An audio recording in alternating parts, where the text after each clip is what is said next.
আল্লাহ নবীর সাথে বেয়াদবি করলে আপনি যা করছেন সমস্ত সব আমল বাতিল। বাতিল কিভাবে বুঝলাম? ওমর আর আবু বকর দুজনে ঝগড়া লেগেছে, আল্লাহর রাসূল সম্মুখে বসা।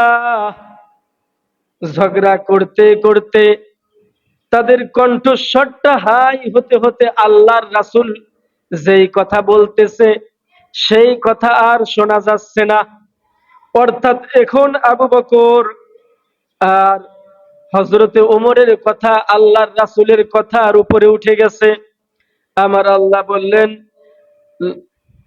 জিব্রাইল যাও, আন তাহবাতা আমালুকুম ওয়া আনতুম লা তাশউরুন।